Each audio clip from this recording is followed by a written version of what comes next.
안녕하세요. 김다니엘입니다. 며칠 전에 제가 한 방언에 관한 메시지에 방언은 오순절 성령 강림 땡겨진 외국어 방언만이 진짜 방언이고 지금 현대교회 생겨지는 모든 방언은 가짜 방언, 그러니까 귀신 방언이라 악성 댓글이 달렸습니다. 셈이나 번갈아 가면서 짧은 악성 댓글도 아니고 그 장문의 댓글을 악성 댓글을 얼마나 집요하게 올리는지요. 삭제하면 올리고 삭제하면 올리고 삭제하면 올리고 거의 테러에 가까운 그런 끔찍한 경험을 했습니다. 제가 삭제하는 것조차 지치게 만들 정도로 아주 집요하게 올리는 것을 보았습니다. 이단들의 공통점이 이와 똑같거든요. 현재 복음 유튜브 시장에서 노 목사가 아마 대표적으로 그렇게 방언에 관한 부정적인 그런 메시지를 현재 많이 내놓고 있는 걸로 압니다. 그리고 보수교단에 속한 그 많은 목회자들이요, 그 방언뿐만 아니라 현재 그 사도 바울이 언급한 성령님의 모든 은사가 이제는 중지되었다는 견해를 지지하고 있습니다. 그렇다 보니까 교회 안에서 그러니까 크리스찬들이 방언이라든가 모든 성령님의 은사, 뭐 음성을 들었다는 꿈과 환상을 보았다, 아니면 귀신 쫓아내고 뭐 이런 병 고치고 이렇게 하는 모든 것들요, 그 좋은 시선으로 그러니까 긍정적으로 바라보지를 않는다는 겁니다. 현재 노 목사 같은 경우는요, 타 종교나 실제 사례까지 들고요, 고전 14장에 나오는 그런 방언에 관한 그 약간의 그 사도발이 언급한 것 중에 부정적으로 언급한 그 부분만 그 발췌를 해갖고요, 거기에 자기 그 의견을, 부정적인 의견을 잔뜩 그 실어서 그렇게 부정적으로 메시지를 만들어서 그렇게 발표를 합니다. 근데요, 성경을 그렇게 부분적으로 그렇게 이해를 하면 되지 않습니다. 성경은요, 전체적인 그런 문맥으로 이해하고 해석하지 않고요, 그렇게 부분적으로 필요한 부분만 그렇게 발췌해서 그렇게 해석을 하면 되지 않는다는 겁니다. 실제 고린도 교회에서 그 방언에 대한 가르침을 사도 바울이 줄 때요, 고전 14장의 그 방언에 관한 그 가르침의 결론은요, 39절에서 40절에 있습니다. 그것을 여러분 꼭 볼 수 있기를 바랍니다. 그러면은요, 사도 바울이 방언에 대해서 무슨 말을 했는지, 결론이 뭔지를, 성경적인 그 방언에 관한 가르침은 무엇인지 여러분도 분명히 쉽게 알 수 있을 줄 압니다. 그런 메시지에, 부정적인 메시지에 여러분 그 현혹되지 마시기를 다시 한번 당부드립니다. 저는 왜 그 장문의 그 악성 댓글에요, 반박조차 하지 않았느냐 하면은요, 그것 자체가 사실 아무 의미가 없기 때문입니다. 그런 악성 댓글을요, 다른 곳에서도 저는 수십 차례 보았기 때문입니다. 그래도 그 사람들은요, 줄기차게 자신들이 잘못된 주장이 맞다고 우기는 것을 한두 번 본 것이 아니기 때문입니다. 그래서 무시하고 삭제했던 겁니다. 진짜 방언은 외국어 방언이라고 그들이 주장하는데, 외국어를 하는 방언 중에도요, 귀신이 들려서 하는 경우도 실제 있거든요. 그건 그 사람들이 어떻게 설명할지 모르겠습니다. 팔계 승려란 사람이요, 이 사람이 그 불교 입문에서 승려가 되는 그런 과정을 겪는 과정에서, 여러분도 잘 아시다시피 불교는 한문으로 되어 있지 않습니까? 그러다 보니까 한문을, 그 불교 경전을 이해하려고 하면은요, 한자를 깨우치지 못하면은 그 불교 경전을 공부를 그 더 이상 진척할 수가 없습니다. 승려가 될 수 없습니다.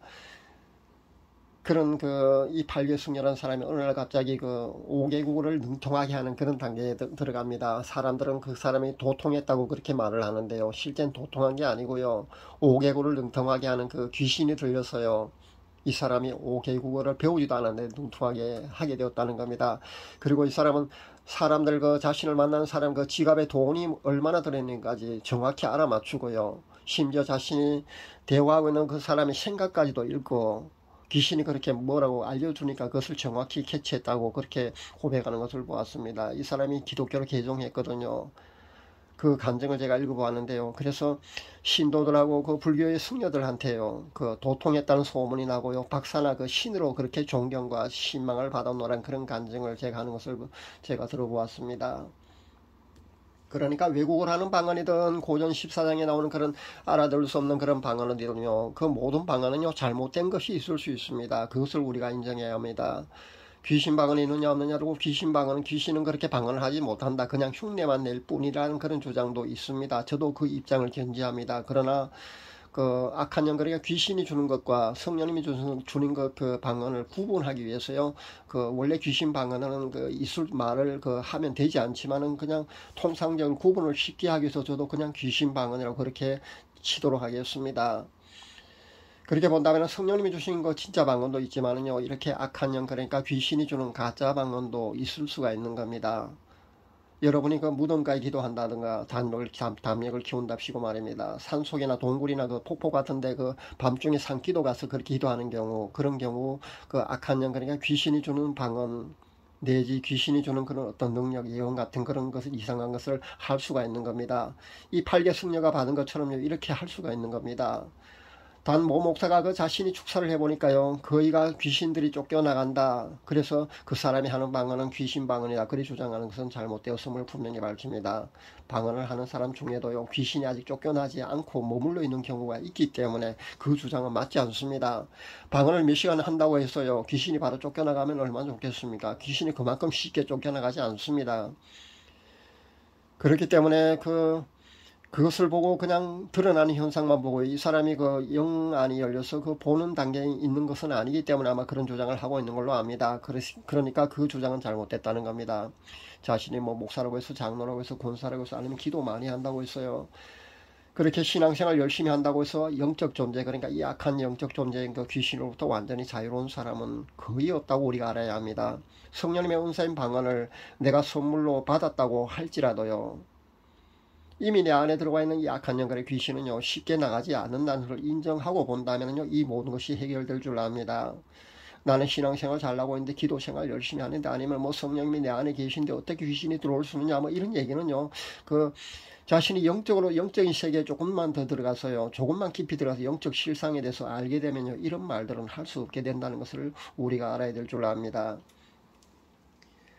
악한 영으로부터 완전히 자유로우면요, 본인의 성화의 깊이가요, 상당한 경지에 들어가서요, 그러니까 죄로부터 거의 자유로운 경지에, 그 단계까지 여러분이 들어가야 합니다. 그리고 본인의 영적 능력이요, 자가 축사를 할 수 있는 정도까지는 가야 되고요. 그래야만이 악한 영, 그러니까 귀신으로부터요, 여러분이 완전히 자유로울 수가 있습니다. 그래야만이 여러분이요, 귀신으로부터 완전히 해방될 수가 있는 겁니다. 이것만이 유일한 방법입니다.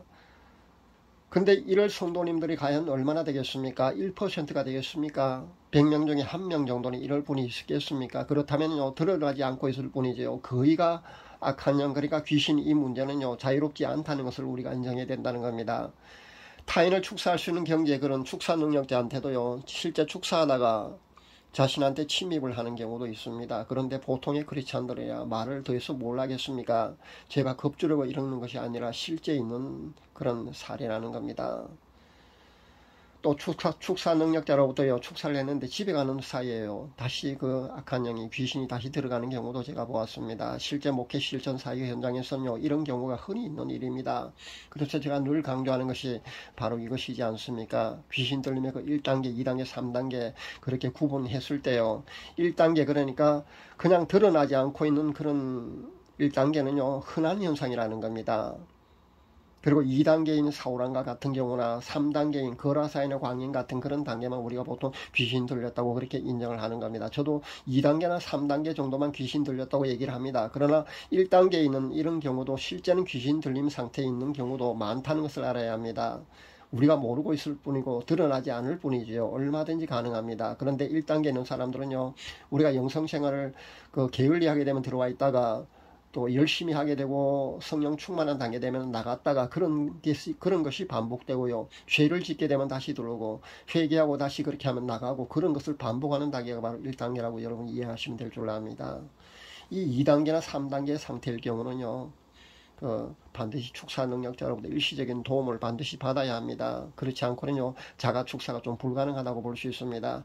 또 지속적으로 자신이 깊은 성화로 들어가서요, 죄로부터 자유로운 경지에까지 반드시 들어가야만 합니다. 그러니까 또 본인의 이거 영적 능력이 말입니다, 자가 축사할 정도는 돼야만이, 그런 단계가 되어야만이 그 완전한 그 악한 영으로부터 해방이 될 수 있다는 거 우리가 알아야 될 줄 압니다. 그렇지 않고는요, 그 일시적인 방편에 불과하다는 것을 우리가 알아야겠습니다. 그러니까 능력자한테 축사하는 것은요, 일시적인 방편입니다. 여러분도 그 축사 능력자의 그 축사 동영상을 보고 있죠. 여러분도 그거 보면 아주 멋있어 보이고 아주 굉장해 보이지 않습니까? 근데 그게 다가 아니라는 것을 여러분 꼭 아셔야 합니다. 그것은 그냥요, 자신이 자랑하기 위해서 그렇게 하고 있는 것 뿐입니다. 그냥 그렇게 했다고 끝나는 것이 아니라는 겁니다. 다시 재침입합니다. 사울왕과 같은 경우가 좋은 예가 되지 않습니까? 그렇게 되는 겁니다. 제가 지금까지 방금과 그 귀신 들린 그런 축사 얘기는 이렇게 잔뜩 했는데요. 제가 오늘 하는 내용이 아마 거의 한 60%를 아마 제가 이야기를 하다 보니까 이렇게 하고 말았습니다. 근데 이런 것들이요, 실제 지금부터 제가 하고자 하는 꿈과 환상과 음성 듣는 것, 그러니까 성령님과 소통하는 것과 연관이 있기 때문에 제가 이런 말씀을 드렸던 겁니다. 방언을 부정하는 그 장문에 악성 댓글 단 사람들 말입니다. 삭제하면 올리고 삭제하면 올리고 아주 집요하게 그렇게 수십 차례나 이렇게 올린 사람들 말입니다. 제가 삭제하는 것도 하다가 지치는 그런 테러에 해당하는 아주 끔찍한 그런 경험을 했는데, 이 사람들이 말입니다. 그 방언만 부정하는 것이 아니라 꿈과 환상과 음성 등과, 그러니까 성령님과 소통하는 그 자체를 그 귀신과 소통한다고 그렇게 인식하고 있더라는 겁니다. 실제 은사중지론을 그 신봉하는 많은 사람들이요, 그런 목회자들이 현재 그 성령과 소통한다고 하면은요, 귀신과 소통한다고 아예 그렇게 몰아붙입니다. 여러분 정말 그럴 것 같습니까? 아니라는 겁니다.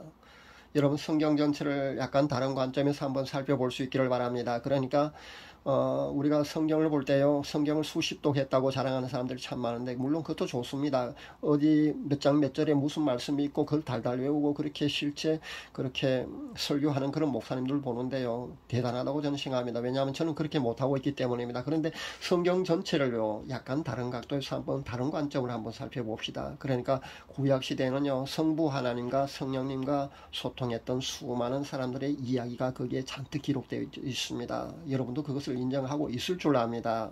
맞지 않습니까? 실제 신약은 어떻습니까? 성자 예수님을 만났던 사람들과 성령님과 소통했던 그 사도들과 초대교회 성도들의 이야기가 적혀져 있지 않습니까? 그 사람들의 이야기가 기록되어 있다는 겁니다.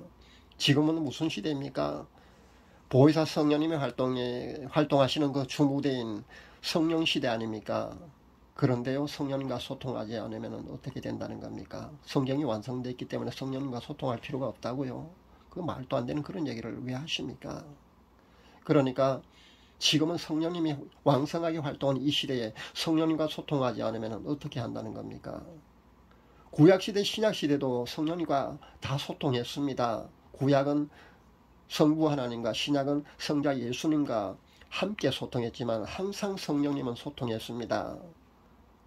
세상 끝날까지 성령님은 이 세상을, 이 지구를 떠나지 않고 우리와 소통하기를 원하신다는 겁니다. 그런데 지금은 성령님과 소통하지 하면은 귀신과 소통하는 것이 되고, 지금은 성령의 모든 은사가 중지됐다 하면 이 말도 안 되는 이 이론은요, 정말 그 사탄에게서 나오지 않았다면은, 미혹이 아니라면은 있을 수 없다는 겁니다.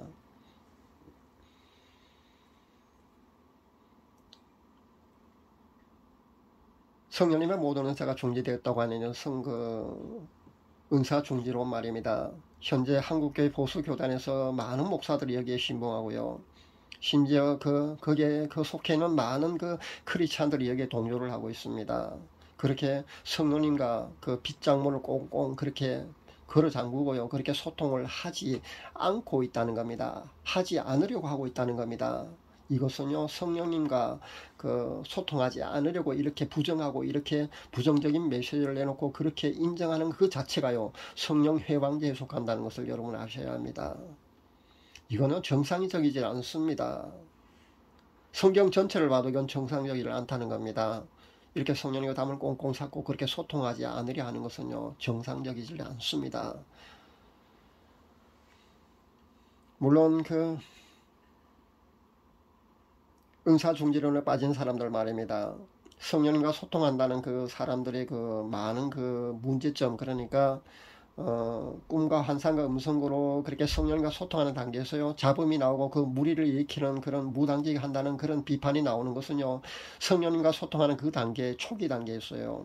그 초기 단계에서는 성령님의 음성만 들리지 않고요, 다른 것도 잡음도 오고, 사실은 악령의 역사에서 양신의 역사도 있을 수가 있고요, 자신의 의식이 섞여서 나올 수도 있기 때문에 그런 것들로 많은 무리를 일으키다 보니까 그렇게 사람들로부터 비판을 받고요, 귀신과 접신됐다 이런 얘기를 하게 되는 겁니다. 그러니까 여러분이 만약에 성령과 소통이 되는 그 단계에 들어갔을 때 말입니다, 여러분이 이것을 아셔야 합니다. 양신의 역사가 있을 수 있습니다. 성령님이 내 안에 계신 성령님과 내가 소통을 한다고 해서요, 내 안에 아직도 그 집을 짓고 살고 아직 나가지 않고 있는 그 악한 영 존재 말입니다. 그 존재가 같이 있을 수 있다면은 악한 영의 존재가 역사할 수도 있다는 것을 우리가 인정해야 된다는 것. 드물게는 그렇게 나올 수도 있습니다. 그리고 대개는 보면요, 자신의 의식이 그 꿈이나 환상이나 음성에 섞여져 나올 수도 있다는 것을 우리가 인정해야 합니다. 그러니까 여러분이 그 꿈이나 환상이나 음성이 주어질 때요, 노트에 기록을 하고 얼마나 그 맞는지에 대한 그 검증도 반드시 필요합니다. 그러니까 90% 이상이 맞는지 안 맞는지요, 검증해 볼 수 있기를 바랍니다. 그래서 신뢰할 단계가 되면은요, 여러분이 발표를 할 수 있기를 바랍니다. 그리고 항상 여러분이 그 보고 듣는 거 말입니다. 꿈과 환상과 음성 듣는 거요. 그 모든 것들은, 그 주어지는 계시 모든 것들은요, 성경 말씀이 텍스트가 되어야 된다는 겁니다. 그래서 성경 말씀이 기준이 되어야 합니다. 그 성경 말씀에 어긋나는 그런 어떤 계시라든가 그런 메시지가 주어지면은요, 그것은 여러분이 다른 계시라는 것을 인정해야 합니다. 그리고 여러분이 보는 것, 그러니까 꿈이나 환상 말입니다. 그것과 음성을요, 회개하고요, 자신을 성찰해야 합니다. 그리고 더 깊은 성화로 여러분이 그 영성 생활을 해서 반드시 깊은 성화로 더 들어가야 된다는 것을 말씀드립니다. 그렇게 해야만이 정확하게 성령님만 주시는 그런 꿈과 환상과 음성을 여러분이 나중에 들을 수 있게 될 겁니다. 요엘서 2장 28절에 32절의 말씀이 말세 하나님이 우리에게 그 성령을 부어주시는 그 약속인데요. 이것을 그 베드로 사도가 그 사도행전 2장 16절에서 18절에 인용해서 그렇게 설교했습니다. 그 설교한 내용을 여러분 한번 기억할 수 있기를 바랍니다. 거기 보면은 말세는 젊은이들 환상을 보고 늙은이들은 꿈을 꾼다고 그렇게 나옵니다. 그러니까 말세는요, 젊은이들과 늙은이들에게 성령을 부어주셨어요. 이렇게 장래일을 말하게 한다는 겁니다. 그렇게 예언을 한다는 거거든요. 이렇게 하나님이 하나님의 영인 성령으로요, 모든 육체에 부어주시기 때문에 이런 것이 가능하다는 겁니다. 그렇게 성령님과 우리가 소통을 해야 한다는 겁니다. 그렇게 말세는요, 성령님과 우리가 그렇게 소통을 할 수 있게 쉽게 할 수 있는 그런 그 시대가 온다고 이렇게 하나님이 약속을 해 주신 겁니다. 그렇게 하신다고 구약의 요엘 선지자를 통해서 그렇게 하나님께서 우리에게 약속하신 겁니다. 그렇게 하나님이 약속하신 대로요, 우리는 성령님과 이렇게 소통을 해야 하는 겁니다. 특히 지금 말시에는요, 우리가 성령님과 반드시 소통을 해야 합니다. 제가 알기로는 그 서양인들보다 동양인들, 특히 한국인들이 더 영적 체질인 사람이 많은 걸로 압니다. 그 한국인들 중에도요, 남성들보다 여성분들이 아마 더 영적으로 성령님과 더 쉽게 소통할 수 있는 그런 영적 체질인 걸로 압니다. 제 구독자분들 가운데 이미 여러분이 아마 성령님과 꿈이나 환상이나 그 음성으로 그렇게 소통하는 단계에 있는 것을 제가 보고 있는데요. 아마 앞으로는 더 많은 분들이 성령님과 소통하실 수 있지 않을까 저는 생각해 봅니다. 성령님과의 소통은요, 그냥 개인 영성 생활을 하지도 않고 내가 가만히 저절로 있는데 저절로 되지는 않습니다. 본인이 개인 영성 생활을 꾸준히 해야 합니다. 깊이 들어가야 합니다. 그럴 때 소통할 수가 있는 겁니다. 제가 3년 동안 회개하고 눈물 흘리면서 그렇게 3일에 한 번꼴로 철야하는 그런 개인 영성 생활을 했을 때 성령님과 소통할 수 있었던 것처럼요, 여러분도 이와 비슷한 그런 그 개인 영성 생활을 반드시 해야만이 성령님과 소통할 수 있다는 것을 아시기를 바랍니다. 말세는요, 하나님께서 약속하신 대로요, 모든 육체에 성령을 부어주신다고 그렇게 우리에게 약속하셨습니다. 우리가 갈급한 심령으로 그렇게 회개하면서 간구를 하면은요, 그렇게 개인 영성 생활을 꾸준히 하게 되면은요, 누구나 성령님과 소통할 수 있지 않을까 저는 생각해 봅니다. 기도의 응답이 실제 어떻게 이루어지는지 실제 체험해 볼 수 있기를 바랍니다. 자신이 성령님과 소통하게 되면은요, 꿈과 환상과 음성으로 그렇게 기도의 응답이 주어집니다. 그렇게 성령님과 소통할 수 있다는 겁니다. 제 메시지를 듣는 모두가요, 성령님과 소통할 수 있기를 바랍니다. 말세는요, 하나님께서 모든 육체에 성령을 부어주신다고 약속하셨기 때문에 어렵지 않게 여러분도 이 말세는요, 성령님과 소통할 수가 있을 줄 압니다. 그렇게 여러분도요, 성령님과 꼭 소통할 수 있기를 간절히 바랍니다. 감사합니다.